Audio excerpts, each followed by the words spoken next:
কিছু না বলে আচমকা থেকে শক্ত করে জড়িয়ে ধরলো। কান্না ভেজা দু চোখ বেয়ে আবারও পানি পড়ছে। তে জিমিনের পিঠ বরাবর দুহাত পেঁচিয়ে ধরেছে। জিমিন এবার হাউমাউ করে কান্না শুরু করেছে। এত বছরের বন্ধুত্বে জিমিনকে কখনো এভাবে কাঁদতে দেখেনি তে। বরাবরই চুপচাপ আর শান্তশিষ্ট থাকে, কাঁদলেও কখনো কারোর সামনে কাঁদে না। অথচ আজ সেই মেয়ে খোলা আকাশের নিচে অবাধে কেঁদে চলেছে। তে শীতল কণ্ঠে বলল, সরি তো, প্লিজ এভাবে কান্না করিস না।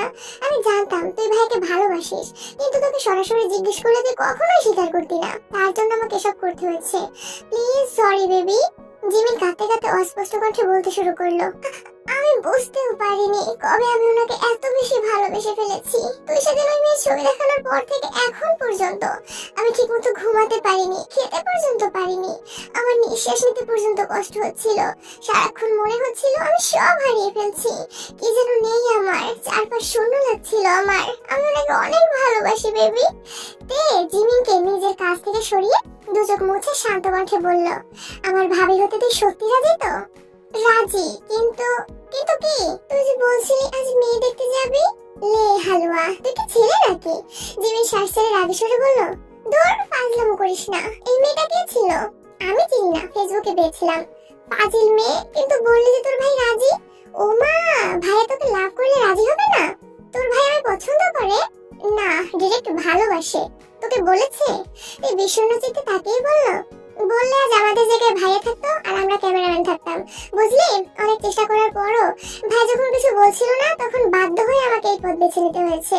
ভাইয়া কবে বলবে সে আশায় থাকলে আমি মরে ভূত হয়ে যেতাম। তার থেকে নিজের মনের ভাব প্রকাশ করে ফেললাম।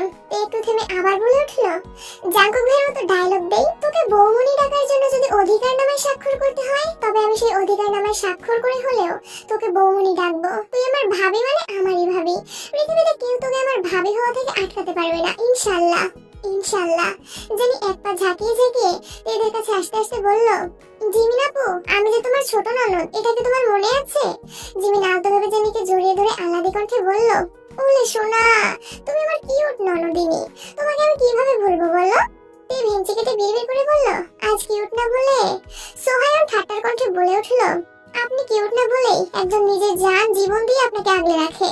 আপনার দিকে কেউ নজর দেওয়ার আগেই আধমরা করে ফেলে। আপনাদের মুখে সব সাজে না ভাবি, বরং আমি আর লিজাংসুকে সব বললে মানা যেত। সহমত বন্ধু? জিমিন হঠাৎ জিজ্ঞেস করলো, লিজাংসুকের না জন্মদিন, কেক কাটবো না? আমার ভাইয়ের সাথে যুদ্ধ করে আসছে কি লিজাংসুকের জন্মদিন করতে নাকি? তে নিজের হাতে বক্স থেকে কেক বের করলো। কেকের উপর লেখা, প্রিয় জিমিন, ভাবি হবি? হ্যাঁ অথবা হ্যাঁ। তে বলল, দুটো অপশন দিলাম, যে কোনো একটা বেছে নিতে পারিস। এখানে দুটো অপশন? অবশ্যই, একটা আমার অপশন আর একটা জেনির অপশন। কেক কেটে খেয়ে সবাইকে নিয়ে রেস্টুরেন্টের উদ্দেশ্যে রওনা দিল। সন্ধ্যার আগে আগে জিমিন না গেলে নিশ্চিত বকা খাবে। রেস্টুরেন্টে জিমিন হাতে পাশাপাশি বসে খাচ্ছে আর ফিসফিস করে গল্প করছে। তাই সবার উদ্দেশ্যে হুঙ্কার দিল, আমার ভাই কিংবা আমার ওনার কানে যদি আজকের ঘটনার একাংশ যায়, তাহলে তোদের সাথে চিরদিনের জন্য বন্ধুত্ব ভেঙে দেব। আর জিমিন, তোকেও সাবধান করছি, তুই আমাদের ভাবি কিন্তু সুগার প্রেমিকা না। ভাইয়া প্রপোজ না করা পর্যন্ত তুই যদি কোনো প্রকার আলগা পিরিত দেখাস, তাহলে তোকেও খেয়ে নিব। ঠিক আছে, তাড়াতাড়ি কর, জ্বর বাড়তেছে, শরীর খারাপ লাগছে, বাসায় চলে যাব। রিক্সা দিয়ে এত দূর গেলে আরো বেশি কষ্ট হবে। দাঁড়া, ভাইয়াকে কল দিচ্ছি। এই না না, প্লিজ ওনাকে কল দিস না। চুপ করে বসে থাক। আমার বেস্ট ফ্রেন্ডকে বউ বানানোর যোগ্যতা না থাকলে বিয়ে কিভাবে দিব? এই সুগাকে কল দিয়ে আসতে বলেছে। সুগাও চটজলদি রেডি হয়ে রওনা দিয়েছে। ওদের খাওয়া শেষ হতে হতে সুগা চলে আসছে। সবার থেকে বিদায় নিয়ে সুগার সামনে আসতেই সুগা পরপর তিনজনের দিকে তাকালো। তিনজনের জামার অবস্থা দেখে সুগা গম্ভীর কণ্ঠে শুধালো, তোরা কি ফুটবল খেলতে গেছিলি? তুই একটা বক্সে হ্যাঁ লেখা এক টুকরো কেক সুগার মুখের সামনে ধরে বলল, এটা পুরস্কার, এবার হা করো। কিসের পুরস্কার? আর কেকে হ্যাঁ লেখা কেন? তুমি আমাদের ভালোবাসো না? হ্যাঁ, এটাই লেখা, এখন হা করো। সুগা হা করতেই তে কেক মুখে দিয়ে অস্থির হয়ে বলল, এখন চলো, আমার বেবি অসুস্থ। তে আর জেনি দ্রুত গাড়ির দিকে চলে গেছে। জিমিনের মাথা ঘুরছে, তবুও আস্তে করে পা বাড়ালো। সুগা উদ্বিগ্ন কণ্ঠে জানতে চাইলো, কি হয়েছে তোমার? জ্বর। জ্বর শব্দটা কানে বাজতেই সুগা এগিয়ে এসে জিমিনের কপালে হাত রাখলো। সঙ্গে সঙ্গে জিমিনের শরীর ঝাঁকুনি দিয়ে উঠেছে। তে আর জেনি দূর থেকে এই দৃশ্য দেখে তে দ্রুত দু হাতে জেনি চোখ ঢেকে মেকি স্বরে বলল, রোমান্টিক সিন দেখার বয়স হয়নি তোর। সুগার পেশিবহুল হাতে নজর পড়তেই জিমিন চোখ নামিয়ে আতঙ্কিত কণ্ঠে বলল, হাত সরান। হাত সরাবো কেন? এত জ্বর নিয়ে বাইরে ঘুরছো কোন সাহসে? আর হাতে এত ফুল কেন? কে দিয়েছে? কে কি বা কিসের ছিল? জিমিন কি বলবে বুঝতে না পেরে আস্তে করে বলতে নিল। লি জাংসুকের এটুকু বলতেই সুগা কপাল থেকে হাত সরিয়ে চিৎকার করলো, লি জাংসুক তোমায় ফুল দিয়েছে? না না। তাহলে কে দিয়েছে? তে। সত্যি তো? বিশ্বাস না হলে তেকে জিজ্ঞেস করুন। বনুকে জিজ্ঞেস করার প্রয়োজন নেই। ডাক্তার দেখিয়েছিলে? না, ওষুধ খেলেই কমে যাবে। সুগা অগ্নিদৃষ্টিতে তাকিয়ে শক্ত কণ্ঠে বলল, এই মেয়ে, তুমি এত কেয়ারলেস কেন? সেদিন যে বললাম প্রেসার কম, খাওয়া দাওয়া করতে ঠিক মতো, কথা মানলে না কেন? উল্টো জ্বর বাঁধিয়েছো। জিমিন কিছু না বলে মাথা নিচু করে চলে যাচ্ছে। সুগা পেছন পেছন গজগজ করতে করতে যাচ্ছে। কল দিলে কল রিসিভ করে না, কিছু জিজ্ঞেস করলে উত্তর দেওয়ার প্রয়োজন মনে করে না, নিজের যত্ন পর্যন্ত নেয় না। এর থেকে রোবটও শতগুণে ভালো। জিমিন সামনে যেতে যেতে সুগার কথা শুনে মুচকি হাসলো। জিমিনকে ডাক্তার দেখিয়ে ঔষধ আর কিছু ফল কিনে বাসা পর্যন্ত পৌঁছে দিয়ে তারপর ওরা বাসায় আসছে। সারাদিনের ক্লান্তিতে মাগরিবের নামাজ পড়ে ঘুমিয়ে পড়েছে। ফোন টেবিলের উপর সাইলেন্ট অবস্থায় পড়ে আছে। জাঙ্কুক সন্ধ্যার পর সবার সাথে কথা বলার সময় তের সাথে কথা বলতে চেয়েছিল, কিন্তু তে আশেপাশে নেই শুনে তেমন জোরও করেনি। কিন্তু তের সঙ্গে কথা বলার জন্য মনটা ছটফট করছে। তেদের বাসায় পৌঁছে দিয়ে সুগা একটা কাজে শহরের বাইরে গেছে, আগামীকাল ফিরবে। তের সাথে কথা বলার জন্য 2-3 বার আম্মু মামুনির নাম্বারে কল দিয়েছে, কিন্তু তের সাথে কথা বলতে পারছে না। কাকিয়ার ফোন প্রায় সময় জেনের কাছে থাকে, সেই ভেবে কাকিয়াকেও কল দিয়েছে, কিন্তু আজ ফোন কাকিয়ার কাছেই। জাগক এক পর্যায়ে বাধ্য হয়ে ফুপিকে কল দিল। ফুপি এশার নামাজ পড়ছেন, তাই রোজ ফোন রিসিভ করে সালাম দিল। রোজের কণ্ঠ বুঝতে পেরে জাগক সালামের উত্তর দিয়ে স্বাভাবিক কণ্ঠে জিজ্ঞেস করলো, কেমন আছো? আলহামদুলিল্লাহ ভালো, তবে রেগে আছি। কেন আপু? ভাইয়া, আজ আমি তোমার ভাবি হিসেবে কথা বলছি। জি ভাবি বলুন। রোজ মনমরা হয়ে বলল, আমাদের বিবাহ বার্ষিকীতে একে আসতে দিলে না কেন? আম্মুকে দিয়ে তোমাদের কতগুলো কল দিলাম, আমি নিজে দিলাম, সুগা ভাইকে পর্যন্ত কতগুলো কল দিয়েছি, এটাকে তুমি ঠিক করলা? জাঙ্কুক মুচকি হেসে বলল, আমি চিন্তা করেছি আমার বউকে এখন থেকে একা কারো বাসায় যেতে দিব না। একা একা ঘুরলে আমার কথা ভুলে যাবে। এই যে আজ বন্ধুদের সাথে ঘুরতে বেরিয়েছে, সারা দিনেও আমার খোঁজ নেয়নি। একদম ঠিক করেছে। এত বউ পাগল যেহেতু বউকে নিয়ে চলে যাইতা। আমি তো নিয়েই আসতাম, কিন্তু আপনার মামা শ্বশুর মানে আমার আব্বাজান শুনলে হার্ট অ্যাটাক করে ফেলবেন, এই ভয়ে আনতে পারিনি। তের আব্বু শুনলে মনে হয় হার্ট অ্যাটাক করতো না? জি না, আমার শ্বশুর অনেক স্ট্রং, আর ওনাকে যদি আজ বলি মেয়েকে পাঠিয়ে দিতে, উনি এক কথায় রাজি হয়ে যাবেন। সত্যি? মেজো মামা জানে তুমি বলে ফেলছো? আমি বলিনি, কিন্তু উনি রাজি। ওটা আবার কেমন কথা? ওটা এমনই কথা, সেসব বাদ দেন। এখন আমার বাসায় ফোন দিয়ে আমার বউটাকে ঘুম থেকে উঠিয়ে আমাকে কল দিতে বলুন। বউকে খুব মিস করছি। আমাকে এসব বলতে তোমার লজ্জা লাগছে না? আপনি বললেন আজ আপনি আমার ভাবি, তাই দেবর হিসেবে ভাবির কাছে আবদার করাই যায়। রাখছি এখন। আচ্ছা। রোজ যথারীতি নিয়ন্ত্রণকে কল দিয়ে তের সাথে কথা বলার নাম করে তেকে ঘুম থেকে তুলে জাঙ্কুকের কথা বলেছে। তে তড়িৎ বেগে উঠে ওয়াশরুম থেকে চোখ মুখে পানি দিয়ে এসে জাঙ্কুককে কল দিল। জাঙ্কুক অডিও কল কেটে ডিরেক্ট ভিডিও কল দিল। তে ঘুম ঘুম চোখে তাকিয়ে সালাম দিল। জাঙ্কুক সালামের উত্তর দিয়ে তপ্ত স্বরে বলল, কারো কি আমার জন্য বিন্দুমাত্র চিন্তা হয়? সরি, ঘুমিয়ে পড়েছিলাম। আমিও সরি ঘুম ভাঙানোর জন্য। আপনার এই পরিবর্তনের পেছনে নিশ্চিত কোনো রহস্য আছে। কি রহস্য বলুন তো? আমি বলুম না, আমার শরম করে। আপনার শরমও আছে? জাঙ্কুক উত্তর না দিয়ে তের দিকে নিষ্পলক চোখে তাকিয়ে আছে। তে বারবার ডাকছে, কিন্তু জাঙ্কুকের নজর স্থির। তে এবার রাগী স্বরে বলল, এভাবে তাকিয়ে আছেন কেন? আপনার যেহেতু মনে হয় আমি নির্লজ্জ, তাই আজ থেকে আমি নির্লজ্জের মতোই আচরণ করব।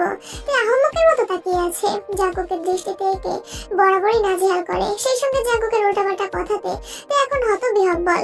জাঙ্কুক খানিক চোখ থেকে মোলায়েম কণ্ঠে শুধালো, শুনলাম কোথায় পড়ে গিয়ে জামা কাপড় নষ্ট করে আসছিস? শরীরে ব্যথা পেয়েছিস? না, তেমন ব্যথা পাইনি, কোমরে একটু লেগেছে। কি করতে গেছিলি? একটা গুরুত্বপূর্ণ কাজ করতে গেছিলাম। কাউকে বলা যাবে না।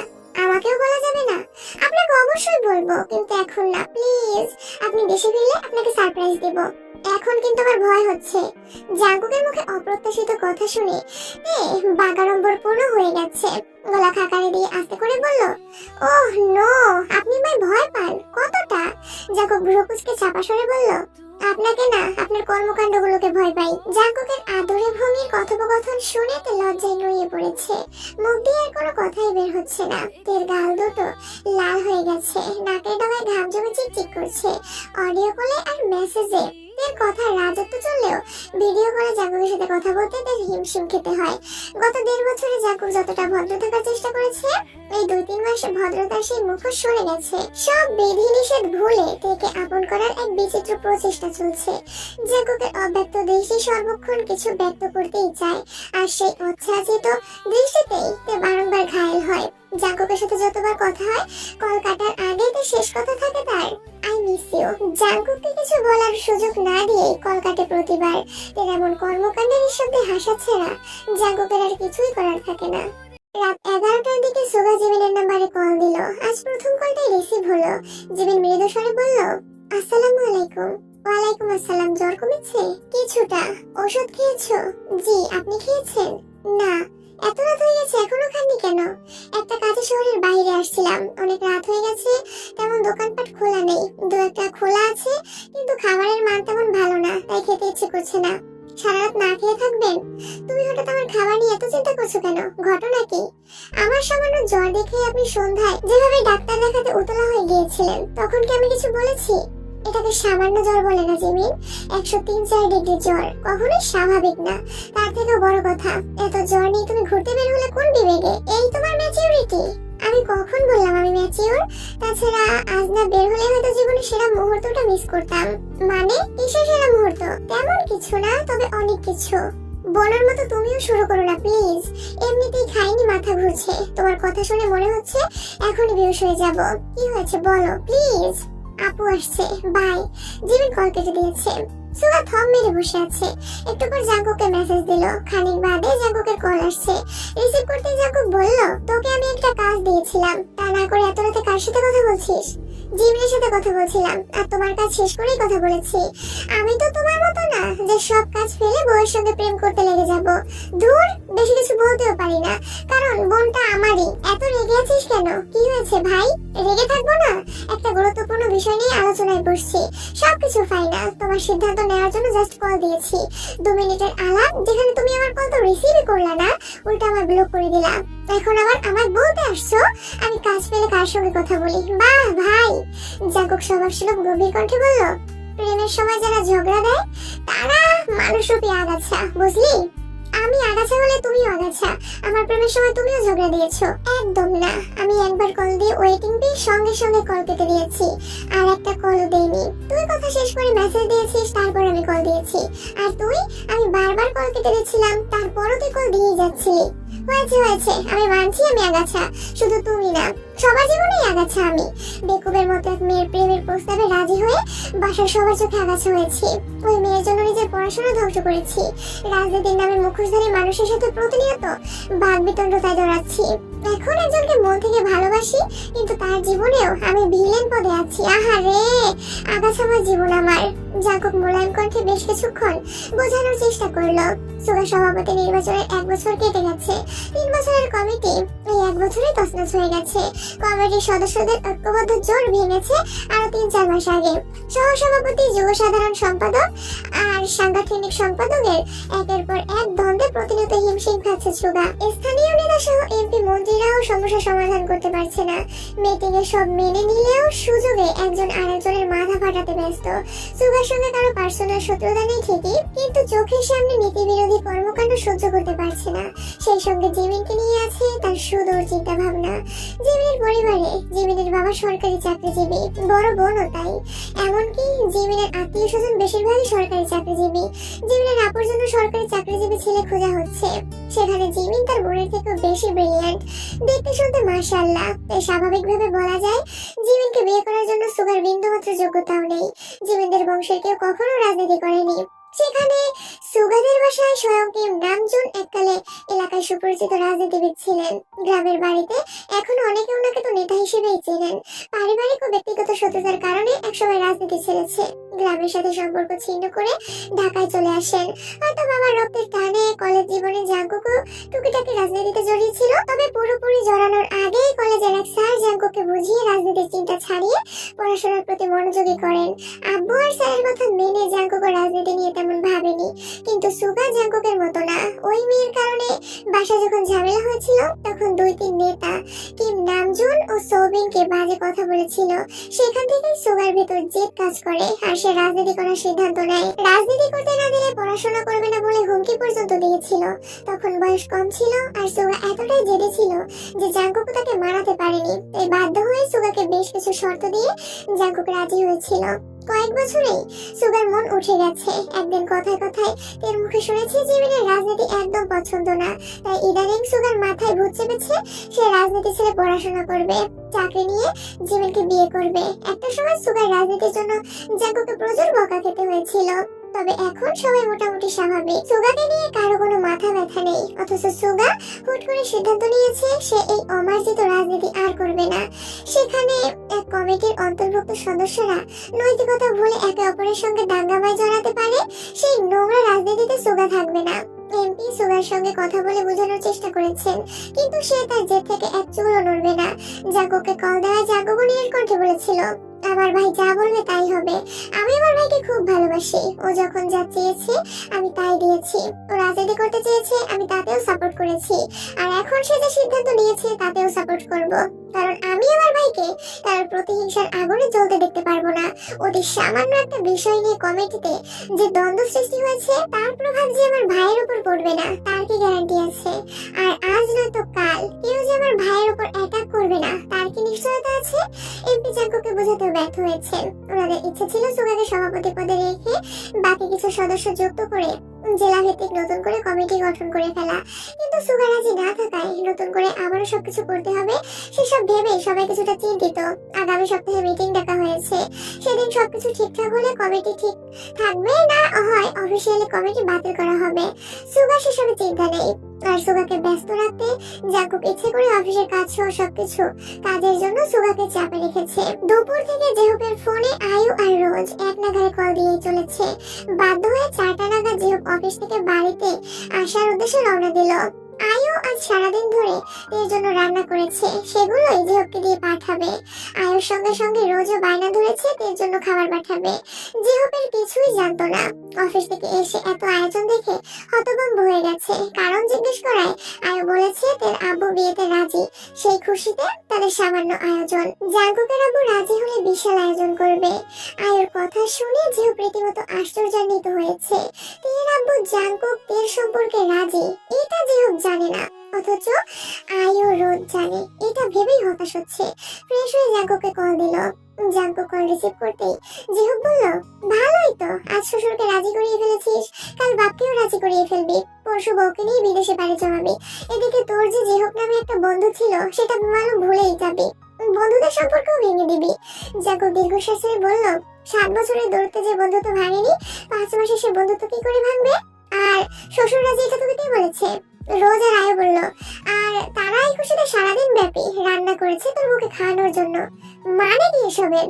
মানে রাখ, আগে বল তোর শ্বশুর কি আসলেই রাজি? কথা বলছিস তুই? তুই কি পাগল হয়েছিস? এখন কথা বলে উপায় আছে? একদিন রিয়েক্ট করেই চিন্তায় আছি। রাগে 6 মাসের হুমকি তো দিয়েছে ঠিকই, কিন্তু মানলে বিশ্বাস কবে না সব ভুলে বিয়ের আলোচনা শুরু করে দেন।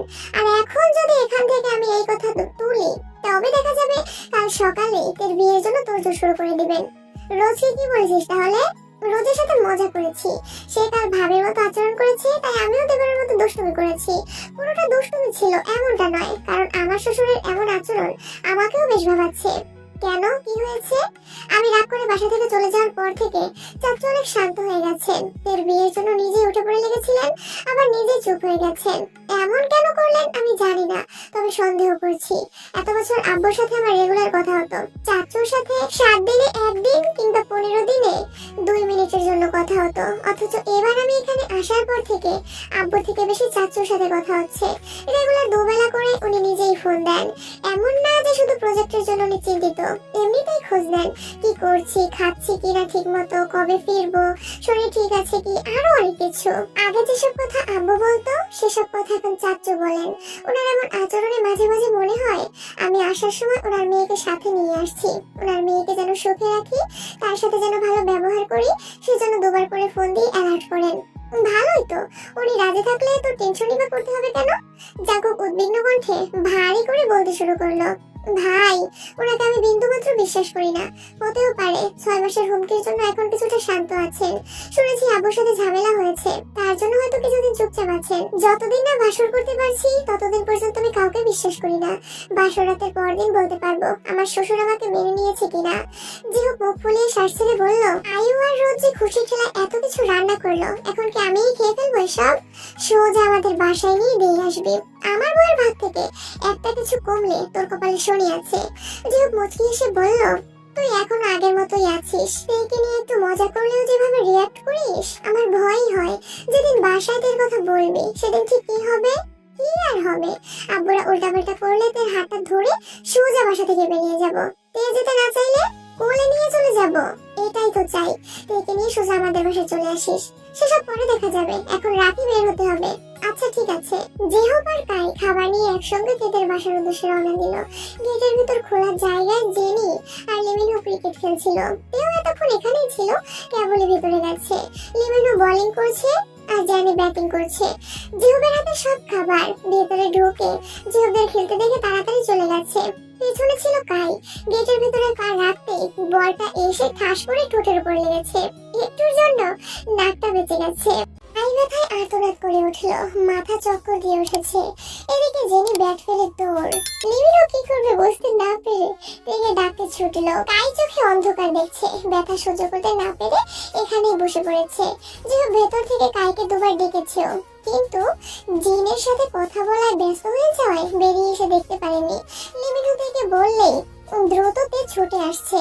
ততক্ষণে কাই কিছুটা স্বাভাবিক হয়েছে, কিন্তু দাঁত আর মাড়িতে চাপ খাওয়ায় রক্ত বের হচ্ছে।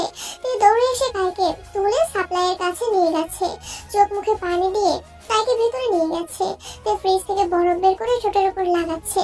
কিছুক্ষণের মধ্যে জায়গাটা ফুলে গেছে। যিনি বেশ কিছুক্ষণ পর নিচে আসছে, শীতল চোখে কায়ের দিকে তাকিয়ে আছে। অন্য সময় ইচ্ছেকৃত ব্যথা দিলেও জেনি আজ ইচ্ছেকৃত কিছু করেনি। জেনি ভেবেছিল জিহু ভাইয়া একাই এসেছে, তাই জিহু ভেতরে চলে যাওয়ায় আবার খেলতে শুরু করেছিল। জেনি আর লিমিনু চুপচাপ মাথা নিচু করে দাঁড়িয়ে আছে। জিহু কায়ের পাশে সোফায় বসে আছে। কিম নামজুন বাসায় ফিরে কায়ের এমন অবস্থা দেখে চিন্তিত স্বরে জানতে চাইলেন, কি হয়েছে তোমার? কাই সত্যি কথা বলতে গিয়েও থেমে গেল। জেনে শীতল চোখ দুটো আর অসহায়ের মতো চাহনি দেখে কাই আস্তে করে বলল, তেমন কিছু না বড় মামা, বসো আমি আসছি। জেনি ভয়ে আরো বেশি শিখিয়ে গেছে। বড় আব্বু জোর গলায় জিজ্ঞেস করলে কাই বলে দিবে। বড় আব্বু জানতে পারলে ওদের যে কি হাল করবে সেই ভেবে জেনির হাত পা কাঁপছে। কিছুক্ষণ পর সুগা আসছে। জিহু সুগার সাথে কথা বলতে সুগার রুমে চলে গেছে। তে রান্নাঘরে শরবত করছে আর জেন ওদের জন্য নাস্তা রেডি করছে। জেনি সেখান থেকে এক গ্লাস শরবত নিয়ে কায়ের কাছে গেল। চোখ নিচে নামিয়ে শীতল কণ্ঠে বলল, সরি, আমি আপনাকে সত্যি দেখিনি। হুট করে এসে ঢুকেছেন আর বলটাও সে সময় লেগেছে। কাই অগ্নি দৃষ্টিতে তাকিয়ে আগে ফুসতে ফুসতে বলল, আমি জানি তুমি ইচ্ছে করে এমন করেছো। আমি তোমার কি ক্ষতি করেছি যে তুমি সবসময় আমার সাথে এমন আচরণ করো? জেনি ধীর কণ্ঠে বলল, আপনি বিশ্বাস করুন আমি ইচ্ছে করে এমনটা করিনি। মিথ্যাবাদী মেয়ে, চুপ করো। বড় মামা আসলে আমি সব বলে দেব। জেনির এবার রাগ উঠে গেছে। হাতে থাকা গ্লাসের সবটা শরবত শেষ করে গ্লাস রাখতে রাখতে রাগান্বিত স্বরে বলল, আপনি আমার ভয় দেখাচ্ছেন? কি ভাবছেন আমি খুব ভীতু? একদম না, আমি কাউকে ভয় পাই না। আমার কারণে ব্যথা পেয়েছেন, তাই মানবতার খাতিরে সরি বলতে আসছিলাম। এখন বুঝতে পারছি আপনি সরি যোগ্যই না। জেনির আগে গজগজ করতে করতে নিজের রুমে চলে গেছে। কাই আর জিহোপ নাস্তা করে সন্ধ্যার আগে আগে বেরিয়েছে। এর মধ্যে জিহোপের ফোন দিয়ে আয়ের সাথে ভিডিও কলে কথাও বলেছে তে। সন্ধ্যার পর জাকুকে একটা ছেলে ছবি পাঠিয়ে তে মেসেজ দিয়েছে, ছেলেটা কেমন? ভালো। কে? তে পরপর একটা বিয়ের কার্ডের ছবি পাঠিয়ে মেসেজ দিল, আগামী শুক্রবারে বিয়ে, আপনার দাওয়াত রইল, চলে আসবেন। মানে কার বিয়ে? তে মুচকি এসে লিখলো, আমার। মার্ডার করে ফেলবো। তে কতগুলো হাসির ইমোজি পাঠিয়ে লিখলো, মার্ডার করতে হলে আপনাকে আমার সামনে আসতে হবে। বিয়ের দিন দেখা হচ্ছে তাহলে। জাকুক এবার কল দিল। তে ভয়ে কল রিসিভ করছে না, কারণ কল রিসিভ করলে বকা খেতে হবে। 3 বারের মাথায় বাধ্য হয়ে কল রিসিভ করলো। জাকুক রাগান্বিত কণ্ঠে জিজ্ঞেস করলো, ছেলেটা কে? বয়ফ্রেন্ড। কার? আমার। রাগাবি না আমায়। ছেলেটা কে বল? বললাম তো বয়ফ্রেন্ড। কার? আমার বান্ধবী ইউনার বয়ফ্রেন্ড। কার্ড কার? ইউনার বিয়ে শুক্রবারে, সেটা কি কার্ড? বারবার নিজে কথা বলছিলি কেন? আমার বিয়ের কথা শুনে কতটা খুশি হন তাই দেখছিলাম। জাকুব জিভ দিয়ে ঠোঁট ভিজিয়ে মোলায়েম কণ্ঠে বলল, বিয়ে করার খুব ইচ্ছে তোর? হ্যাঁ, অনেক ইচ্ছে। বিয়ে করলে সাজতে পারবো, ছবি তুলতে পারবো, অনেকগুলো শাড়ি হবে, ড্রেস হবে, কত কত গিফট পাবো। আহা, সবগুলো নিয়ে পালাই যাব। মানে কোথায় পালাবি? তে ফিসফিস করে বলল, আমি তো বিয়ে করবো শুধু গিফট গুলোর জন্য। যা যা পাবো সব নিয়ে নিরুদ্দেশ হয়ে যাব। বাহ, অসাধারণ চিন্তা ভাবনা আপনার। টাকা পাঠিয়ে বিয়ের শপিং করতে করতে রুম ভরে ফেলুন, তবুও মানুষের গিফটের আশায় বসিয়ে থাকেন না। আপনি বুঝতে পারছেন না, বিয়ের জিনিসপত্র নিয়ে পালানোর মজাই আলাদা। যাকো দীর্ঘ নিঃশ্বাস ছেড়ে মনে মনে বিড়বিড় করলো, জিনিসপত্র না নিলেও আপনাকে নিয়ে আমি পালাবো, এটা নিশ্চিত। জাঙ্কুক কিছু বলছে না দেখে সে মোলায়েম কণ্ঠে বলল, একটা কথা বলি। বলছিলাম না, থাক। কি হয়েছে, বিয়েতে যেতে চাচ্ছিস? আসলে ইউনা খুব জোর করছে, না করে দেব? না করতে হবে না, যার সমস্যা নেই। আর কে কে যাবে? জিমিন মানে জিমিন, আমি, জেনি আর একটা বান্ধবী। সুগা ভাইয়া যেতে চাইলে যাবে, ভাইয়াকে আর আপনাকেও দাওয়াত দিয়েছে। সে আমায় চিনে? আচ্ছা, যেখানেই যান সাবধানে থাকবেন। জি অবশ্যই, আল্লাহ হাফেজ। শুক্রবারে জেনিতে জিমিনকে নিয়ে বিয়ে খেতে গেছে। অন্য একটা বান্ধবীর যাওয়ার কথা ছিল, কিন্তু ও ওর হাজবেন্ডের সাথে গিয়েছে। সুগাকে যেতে বলেছিল, এমনকি ইউনা নিজেও ফোন দিয়ে সুগাকে বলেছে, কিন্তু সুগা যেতে রাজি হয়নি। ছোট বোনের বান্ধবীর বিয়েতে যাওয়াটা সুগার কাছে কেমন যেন লাগে। জেনি আর জিমিন বিয়ে বাড়ি থেকে খাওয়া দাওয়া করে ঘুরে ফিরে জিমিনকে বাসায় দিয়ে সন্ধ্যার দিকে বাসায় পৌঁছেছে। আজ বাড়ির পরিবেশ অন্যরকম। জাঙ্কুক যাওয়ার এতদিন পর তিন ভাই একসঙ্গে বাড়িতে উপস্থিত হয়েছেন। তিন ভাই সোফায় বসে চা খাচ্ছেন আর গল্প করছেন। আর জেনি একসঙ্গে সালাম দিল। সৌবিন উঠে গিয়ে দুজনের মাথায় হাত বুলিয়ে ঠান্ডা কণ্ঠে শুধালেন, কেমন আছিস তোরা? আলহামদুলিল্লাহ, আপনি কেমন আছেন? আলহামদুলিল্লাহ ভালো। তোদের জন্য জামা নিয়ে আসছি, দেখ পছন্দ হয় কিনা। আর জেনি জামা পেয়ে খুশিতে গদগদ হয়ে রুমে চলে গেছে। ফ্রেশ হয়ে কিছুক্ষণ পর নিচে এসে সবার সঙ্গে গল্প করতে বসেছে। গল্প কিছুই না, ওনারা কথা বলছেন, আর জেনি বসে বসে শুনছে। সুগা ছাড়া এখানে সবাই উপস্থিত আছে। কিছুক্ষণ বাদে সুগাও নিচে আসছে। অনেকদিন পর ভাইদের মেয়ে কিম নামজুন মন খুলে কথা বলছেন। সৌবিন সুগাকে উদ্দেশ্য করে শান্ত কণ্ঠে শুধালেন, শুনলাম তুমি নাকি রাজনীতি করবে না? জি। হঠাৎ এই চিন্তা মাথায় ঢুকলো কিভাবে? এমনিতেই। সৌবিন এবার হুঙ্কার দিয়ে উঠলেন, লক্ষ্য স্থির না করলে জীবনে কিছু করতেও পারবে না। এই যে ভাই ভাই করো, ভাইয়ের থেকে কিছু তো শিখতে পারো। আমাদের কোম্পানির বেশিরভাগ দায়িত্ব একা সামলিয়েও নিজের কোম্পানি দাঁড় করে ফেলেছে। শুধু তাই নয়, এই যে গত 2 মাস রাজশাহী আর চট্টগ্রাম ছিলাম, আমার তেমন কোনো কাজই করতে হয়নি। জাঙ্কুক অলরেডি সবকিছু গুছিয়ে রেখে গেছে, এমনকি ওখানে থেকেও প্রতিনিয়ত এখানের খোঁজ নিচ্ছে। আর তুমি কি করছো? একবার পড়াশোনা ছেড়ে দিচ্ছ। জাঙ্কুকের কথা এখনো নামমাত্র পড়াশোনা করছো। হুট করে রাজনীতির ভূত চাপছে মাথায়। এখন আবার বছর রাজনীতি করবে না। তুমি আসলে কি চাও? কি করবা জীবনে? এমন করলে কোনো মেয়ের বাবা তোমার কাছে মেয়ে বিয়ে দিবে? সুগা মনে মনে বিড়বিড় করছে, কোনো মেয়ের প্রয়োজন নেই আমার, শুধু জিমিন হলেই হবে। আমি পড়াশোনা করে সরকারি চাকরি নিয়ে জিমিনকে বিয়ে করব। কিন্তু মুখ ফুটে কিছুই বলতে পারলো না। সোবিন গম্ভীর কণ্ঠে বললেন, যদি কিছু করতে না পারো, কাল থেকে আমাদের অফিসে যেও। বাবা চাচার ব্যবসা যেহেতু আছে, সেটারই হাল ধরো। আব্বুর কথা বলার ধরন তোর একদমই সুবিধা লাগছে না। সুগাকে এক পলক দেখে নিল। সুগা মাথা নিচু করে চুপচাপ দাঁড়িয়ে আছে। আব্বু বড় আব্বুর সামনে কথা বলার স্বভাব জাঙ্কুক সুগা কারোরই নেই। কপট রাগী স্বরে বলল, ভাই অফিসে যাবে না, পড়াশোনা করে চাকরি নেবে। সবিন মেকি স্বরে বললেন, তোমার ভাই করবে চাকরি? মন খারাপ হয়ে গেছে। সুগার দিকে তাকিয়ে আছে। নিজের উপর কনফিডেন্স নিয়ে জিমিনকে প্রপোজ করেছে তে। জিমিন ইচ্ছা অনিচ্ছা সবটাই তে জানে। জিমিনের আব্বু স্ট্রং মেন্টালিটির মানুষ। উনি যদি একবার মনে স্থির করেন চাকরিজীবী ছাড়া মেয়ের বিয়ে দিবে না, তাহলে আর কোনোদিন ওনাকে রাজি করানো সম্ভব না। তাই আগে থেকেই ভাইকে প্রস্তুত করতে হবে। তিনি সুগার দিকে তাকিয়ে কাঁদো কাঁদো কণ্ঠে বলল, ভাইয়া চাকরিই করবে, ভাইকে কেউ কিছু বলবে না। ভাইয়া ব্যবসা করবে না, চাকরিই করবে। সুগা বিস্ময় চোখে তের দিকে চেয়ে আছে। তে ফোকাতে ফোকাতে রুমে চলে গেছে। মনের বিরুদ্ধে কিছু ঘটলেই অভিমানী তের বুক খুলে কান্না আসে। সোবিন সুগার দিকে তাকিয়ে গম্ভীর কণ্ঠে বললেন, তোমাকে নিয়ে ওরা তোমার থেকেও বেশি কনফিডেন্ট, অথচ তুমি কি দাম দিচ্ছ? জাঙ্কুক নিজের কারণে আজ পর্যন্ত যতবার কাঠগড়ায় দাঁড়িয়েছে, তার থেকে কয়েক হাজার গুণ বেশি তোমার জন্য দাঁড়িয়েছে। আমার এইটুকু মেয়েটা পর্যন্ত তোমার জন্য কান্না করছে। তুমি কি এগুলো বোঝো? তোমার কি উচিত না ওদের মুখের হাসিটা ফুটানো? কিম নামজুন কোমল কণ্ঠে বললেন, বাদ দে, বাসায় ফিরে ছেলেটাকে না বকলে কি তোর শান্তি লাগে না? সবিন চিন্তিত স্বরে বললেন, তোমার তো চিন্তা নাই, একমাত্র ছেলে তাও আমার প্রতিষ্ঠিত। জাঙ্কুক কি তোর ছেলে না? জাঙ্কুক আমার ছেলের মতো, কিন্তু সুগা আমার ছেলে। ওর ভবিষ্যৎ নিয়ে আমাকে ভাবতে হবে। কিম নামজুর হুঙ্কার দিয়ে উঠলেন, ছেলে মেয়েদের মাঝে বিবাদ সৃষ্টি করিস না। জাঙ্কুক, সুগা, তে, জেনি, লিমিনহো প্রত্যেকে আমাদের সন্তান, কেউ কারোর থেকে বেশি আদরের না, সবাই সমান। বাদ বিতণ্ডটা চললো বেশ কিছুক্ষণ। কিম নামজুন সুগাকে রুমে চলে যেতে বলেছেন। এদিকে তে কাঁদতে কাঁদতে ঘুমিয়ে পড়েছে। সুগা ডাকতে এসে ঘুমাচ্ছে দেখে চলে গেছে। জাঙ্কুককেও জানিয়ে দিয়েছে। রাত 10:30 নাগাদ তের ফোন ভাইব্রেশন হচ্ছে। দুবার বাজতেই তে ঘুমের মধ্যে কল রিসিভ করলো। অপর পাশ থেকে জাঙ্কুকের আতঙ্কিত কণ্ঠস্বর আসলো, তে, এই তে, তুই ঠিক আছিস? জাঙ্কুকের গলা কাঁপছে, কণ্ঠস্বর ভেজা। তে থতমত খেয়ে বলল, হ্যাঁ, আপনার কি হয়েছে? জাঙ্কুক কথা বলতে পারছে না, চাপা কান্নার শব্দ আসছে। তে শোয়া থেকে উঠে বসে উদ্বিগ্ন কণ্ঠে ডাকলো, জাঙ্কুক ভাই। একটু থেমে আবার শুধালো, কি হয়েছে আপনার? কাঁদছেন কেন? জাঙ্কুক কিছু না বলে কল কেটে দিয়েছে। তে দ্রুত ওয়াশরুম থেকে মুখ ধুয়ে এসে নেট অন করে তাড়াতাড়ি জাঙ্কুকে ভিডিও কল দিল। খানিক বাদে জাঙ্কুক কল রিসিভ করলো। বৈদ্যুতিক বাতির আলোতে জাঙ্কুকের রক্তাভ চোখে চোখ পড়তেই তে শরীর কম্পিত হলো।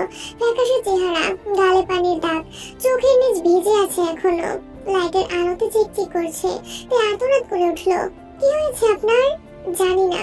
ঘুমাইছিলেন? বাজে স্বপ্ন দেখছেন? ভয় পাইছেন? জাঙ্কুক ভ্রু কুঁচকে তের দিকে তাকিয়ে শীতল কণ্ঠে উত্তর দিল, আর একটু হলে আত্মাটা বেরিয়ে যেত। তিনি নির্বোধের মতো জাঙ্কুকের দিকে তাকিয়ে আছে। হঠাৎ ঠোঁট বেঁকিয়ে মুচকে এসে বলল, আপনি না খুব সাহসী, এত ভয় পেলে হবে? জাঙ্কুক চোখ মুছে রাশভারী কণ্ঠে জবাব দিল, পৃথিবীর সবার কাছে আমি সাহসী হলেও আমার মন জানে একজনের জন্য আমার এই পিণ্ড ঠিক কতটা দুর্বল। তার কিছু হলে আমি সত্যি মরে যাব।